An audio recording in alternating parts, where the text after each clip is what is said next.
Hi guys, welcome to the channel of love, story time, okay, bedtime story time, bedtime storytelling time. Okay, we need to get back onto this chapter 9, the ancient art of self-leadership. We are on part 3 and I'm going to pick up from where we left off,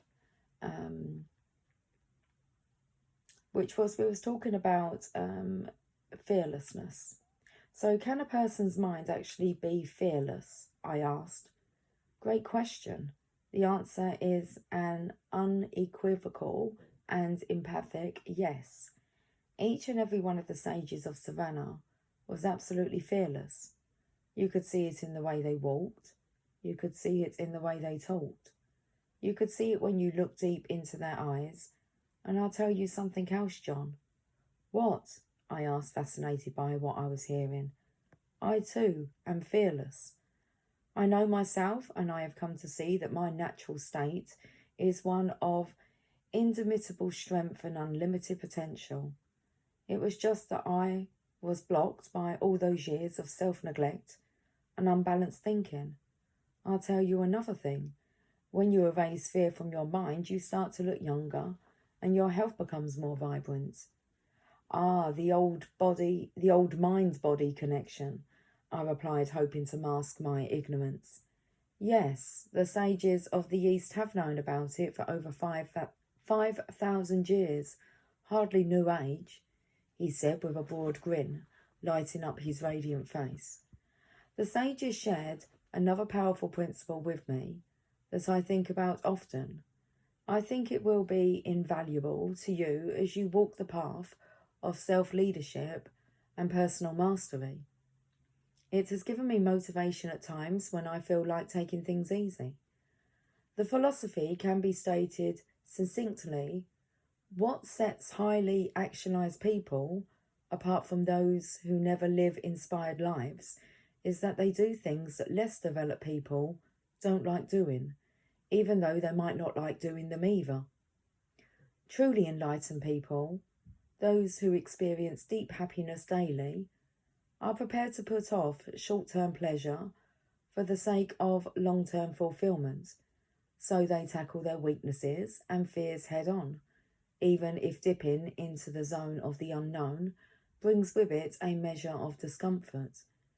They resolve to live by the wisdom of Kaizen, improving every aspect of themselves ceaselessly and continuously. With time, things that were once difficult became easy. Fears that once prevented them from all the happiness, health and prosperity they deserved fall to the wayside, like stickmen toppled by a hurricane. So you're suggesting that I must change myself before I change my life?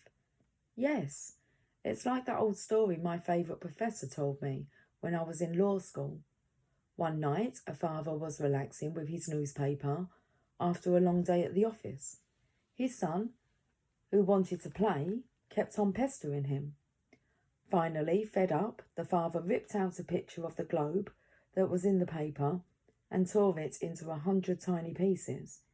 Here, son, go ahead and try to put this back together, he said, hoping that this would keep the little boy busy long enough for him to finish reading his paper. To his amazement, his son returned after only 1 minute with the globe perfectly back together. When the startled father asked how he achieved this feat, the son smiled gently and replied, Dad, on the other side of the globe, there was a picture of a person, and once I got the person together, the world was okay. That's a great story. You see, John, the wisest people I have ever met, from the sages of Savannah to my professors at Harvard Law School, all seem to know the key formula for happiness. Do continue, I said with a hint of impatience. It's precisely what I said earlier. Happiness comes through the progressive realization of a worthy objective. I'm just going to repeat that, guys. It's precisely what I said earlier. Happiness comes through the progressive realization of a worthy objective. When you are doing what you truly love to do, you are bound to find deep contentment. If happiness comes to everyone who simply does what they love doing, why are so many people miserable? Fair point, John. Doing what you love, whether this means giving up the work you are presently doing to become an actor, or spending less time on those things that are less important to make time for those things that are more meaningful, requires a great deal of courage. It requires you to step out of your comfort zone, and change is always a little uncomfortable at first. It is also more than a little risky. Having said this is the surest way to design a more joyful life. Exactly how does one go about building courage? It's the same as the story. Once you get yourself together, your world will be okay. Once you master your mind, body, and character, happiness and abundance will flow into your life almost magically. But you must spend some time daily working on yourself, even if for only 10 or 15 minutes. And what does the 9-foot tall, 900-pound Japanese sumo wrestler symbolise in Yogi Raman's fable? Our hefty friend will be your constant reminder of the power of Kaizen, the Japanese word for constant self-expansion and progress. In just a few hours, Julian had revealed the most powerful and the most astonishing information that I had ever heard in my lifetime.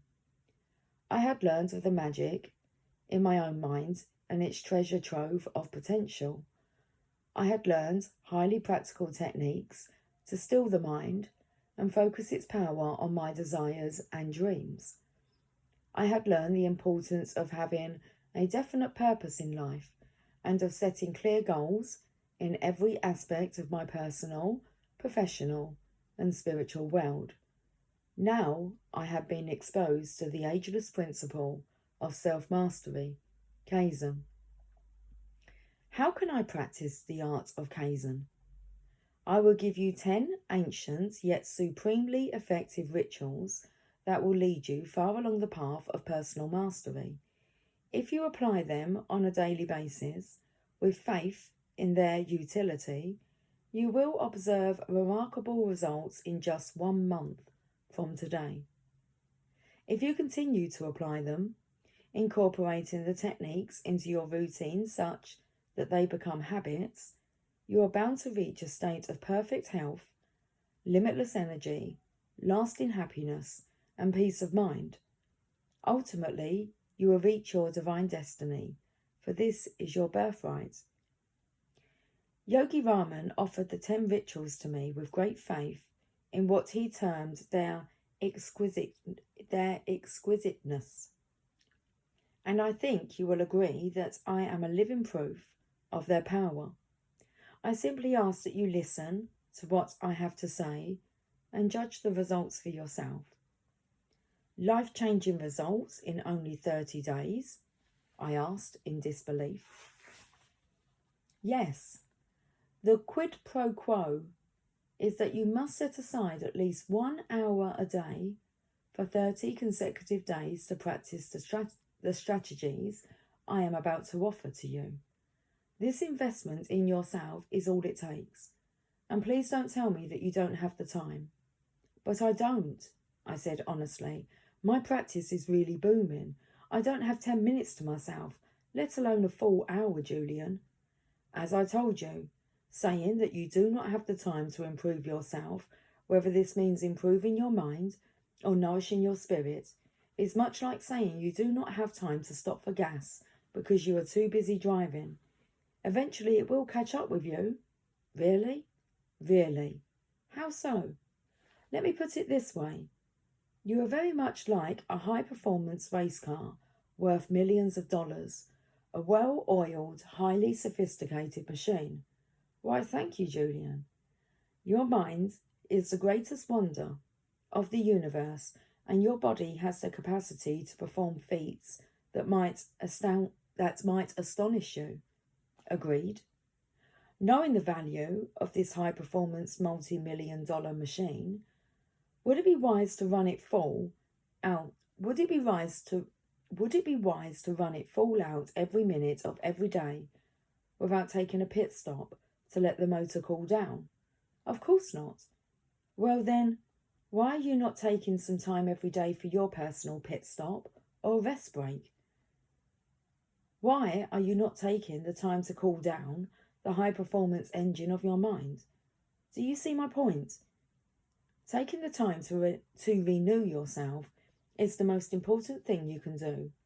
Ironically, taking time out from your hectic schedule for self-improvement and personal enrichment will dramatically improve your effectiveness once you get back into it. 1 hour a day for 30 days is all it takes. It's the magic formula I was always searching for. It was a magic formula I was always searching for. I would probably have paid a couple of million dollars for it in my old glory days if I had understood its importance. Little did I know that it was free, as is all priceless knowledge. Having said this, you must be disciplined and apply strategies that make up the formula daily with utter conviction in their value. This is not a quick fix type deal.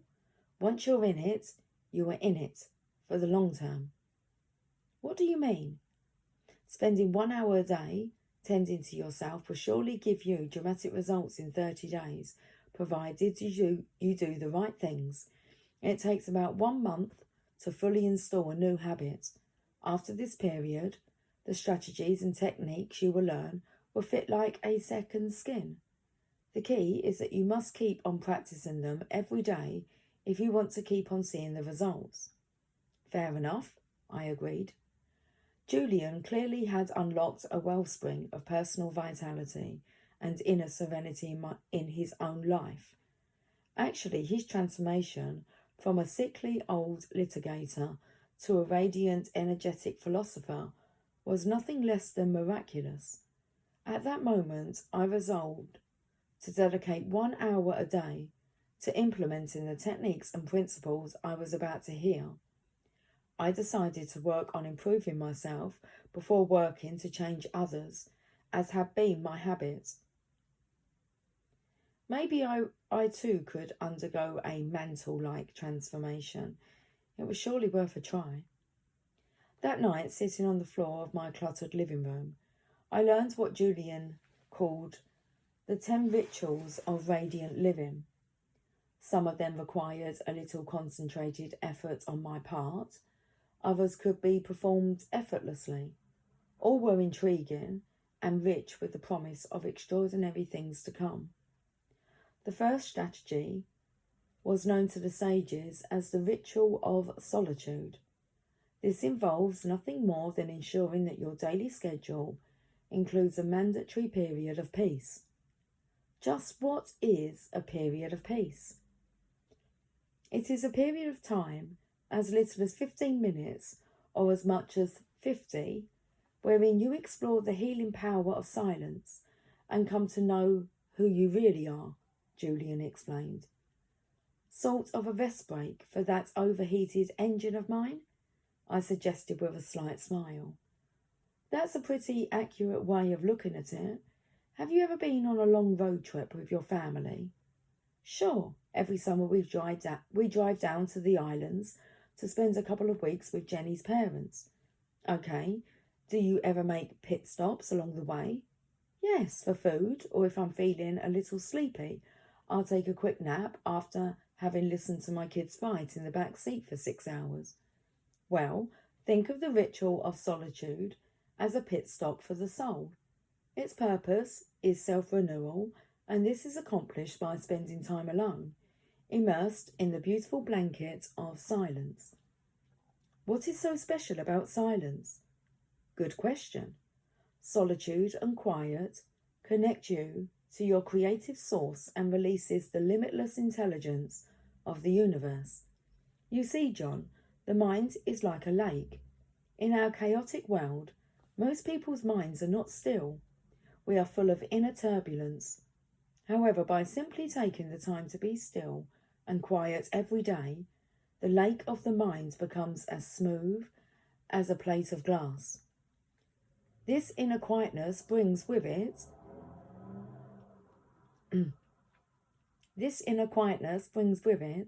a wealth of benefits, including a deep sense of well-being, inner peace, and boundless energy. You will even sleep better and enjoy a renewed feeling of balance in your day-to-day activities. Where should I go for this period of peace? Theoretically, you could do it anywhere, from your bedroom to your office. The key is to find a place of true quiet and beauty. How does beauty fit into the equation? Beautiful images soothe a ruffled soul, Julian observed with a deep sigh. A bouquet of roses or a simple solitary daffodil will have a highly salutary effect on your senses and relax you no end. Ideally, you should savour such beauty in a space that will serve as a sanctuary of the self. What's that? Basically, it is a place that will become your secret forum for mental and spiritual expansion. This might be a spare room in your house or simply a peaceful corner of a small apartment. The point is to reserve a spot for your renewal activities, a place that sits there quietly, awaiting your arrival. I love the sound of that. I think having a silent place to go to when I come home from work would make a world of difference. I could decompress for a while and let go of the stresses of the day. It would probably make me a much nicer person to be around. That brings up another important point. The ritual of solitude works best when you practice it at the same time every day. Why? Because then it becomes integrated into your routine as a ritual. By practicing it at the same time every day, a daily dose of silence will soon become a habit that you will never neglect. And positive life habits inevitably guide you to your destiny. Anything else? Yes, if at all possible, commune with nature daily. A quick walk through the woods or even a few minutes spent cultivating your tomato garden in the backyard will reconnect you to the wellspring of calm that may now be dormant within you. Being with nature also allows you to tune in to the infinite wisdom of your higher self. This self-knowledge will move you into the uncharted dimensions of your personal power. Never forget this, advised Julian, his voice rising with passion. Has this ritual worked well for you, Julian? Absolutely. I rise with the sun, and the first thing I do is head off to my secret sanctuary. There I explore the heart of the rose for as long as need be. Some days I spend hours in quiet contemplation. On other days, I spend only 10 minutes. The result is more or less the same, a deep sense of inner harmony and an abundance of physical energy, which brings me to the second ritual. This is the ritual of physicality.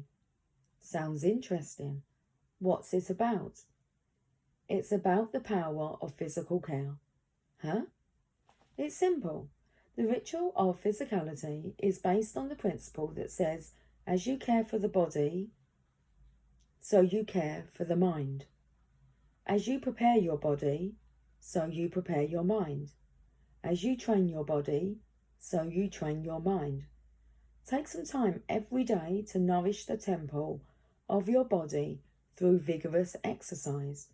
Get your blood circulating and your body moving. Did you know that there are 168 hours in a week? No, not really. It's true. At least 5 of those hours should be invested in some form of physical activity. The sages of Savannah practiced the ancient discipline of yoga to awaken their physical potential and live a strong, dynamic existence. It was an extraordinary sight to see these marvellous physical specimens who had managed to age-proof their lives standing on their heads in the centre of their village. Have you tried yoga, Julian?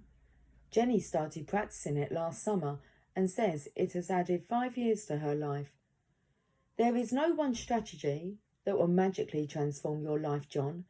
Let me be the first to say this. Lasting and profound change comes through the continued application of a number of the methods I have shared with you. But yoga is an extremely effective way to unlock your reserves of vitality. I do my yoga every morning, and it is one of the best things that I do for myself.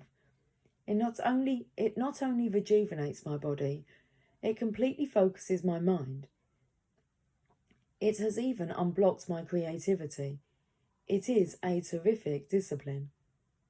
Did the sages do anything else to care for their bodies? Yogi Varman and his brothers and sisters also believed that vigorous walking in natural surroundings, whether high on the mountain paths or deep in the lush forests, worked wonders for relieving fatigue and restoring the body to its natural state of vibrancy. When the weather was too harsh to walk, they would exercise within the security of their huts. They might miss a meal, but they would never miss their daily round of exercise. What did they have in their huts? Nordic track machines? I quipped. Not quite. Sometimes they would practice yoga postures. Other times I would catch a glimpse of them doing a set or two of one-handed push-ups. I really think it didn't matter too much to them what they did, so long as they moved their bodies and got the fresh air of their breathtaking surroundings flowing through their lungs. What does breathing fresh air have to do with anything? I'll answer your question with one of Yogi Varman's favourite sayings. To breathe properly is to live properly. Breathing is that important? I asked in surprise. Quite early on in Savannah, the sages taught me that the fastest way to double or even triple the amount of energy I had was to learn the art of effective breathing. But don't we all know how to breathe, even a newborn baby? Not really, John. While most of us know how to breathe to survive, we have never learned how to breathe to thrive. Most of us breathe far too shallowly, and in so doing, we fail to take in enough oxygen to run the body at an optimal level. Sounds like proper breathing invoices a lot of science. It does, and the sages treated it that way. Their philosophy was simple. Take in more oxygen through efficient breathing and you liberate your energy reserves along with your natural state of vitality. Okay, so where do I start? It's actually pretty easy. 2 or 3 times a day, take a minute or two to think about breathing more deeply and effectively. How do I know if I'm breathing properly? How do I know if I'm breathing effectively? Well, your belly should move out slightly. This indicates that you are breathing from the abdomen, which is good. A trick that Yogi Varman taught me was to cup my hands over my stomach. If they moved out as I inhaled, my breathing technique was proper. Very interesting. If you like that, then you'll love the third ritual of radiant living, said Julian, which is the ritual of live nourishment. In my days as a litigator, I lived off of a steady diet of steak, fries, and other types of junk food. Sure, I ate at the finest restaurants in the country, but I still filled my body with junk. I didn't know it at the time, but this was one of the main sources of my discontent. Really? Yes, a poor diet has a pronounced effect on your life. It drains your mental and physical energy. It affects your moods. And it hampers the clarity of your mind. Yogi Varman put it this way: as you nourish your body, so you nourish your mind. I assume then that you changed your diet radically, and it made an amazing difference in the way I felt and looked. I always thought that I was so run down because of the stresses and strains of my work, and because the wrinkled fingers of old age were reaching out for me. In Savannah, I learned that much of my lethargy was due to the low octane fuel I was pumping into my body. What did the sages of Savannah eat to stay so youthful and bright? Live foods, came the efficient reply. Huh? Live foods are the answer. Live foods are foods that are not dead. Come on, Julian, what are live foods? I asked impatiently. Basically, live foods are those that are created through the natural interaction of the sun, air, soil, and water. What I'm talking about here is a vegetarian diet. Fill your plates with fresh vegetables, fruits, and grains, and you might just live forever. Is that possible? Most of the sages were well over 100, and they showed no signs of slowing down. And just last week, I read in the paper about a group of people living on a tiny island of Okinawa in the East China Sea. Researchers are flocking to the island because they are fascinated by the fact that it holds the largest concentration of centenarians in the world. What have they learned? That a vegetarian diet is one of their main longevity secrets. But is this type of diet healthy? You wouldn't think that it would give you as much strength. Remember, I'm still a busy litigator, Julian. This is the diet that nature intended. It is alive, vital, and supremely healthy. The sages have lived by this diet for many thousands of years. They call it a sattvic or pure diet. And as to your concern about strength, the most powerful animals on the planet, ranging from gorillas to elephants, wear the badge of proud vegetarians. Did you know that a gorilla has about 30 times the strength of a man? Thanks for that important tidbit of information. Look, the sages are not extreme people. All of their wisdom was based on the ageless principle that one must live a life of moderation and do nothing to extremes. So if you like meat, you can certainly keep eating it. Just remember that you are ingesting dead food. If you can, cut back on the amount of red meat that you eat.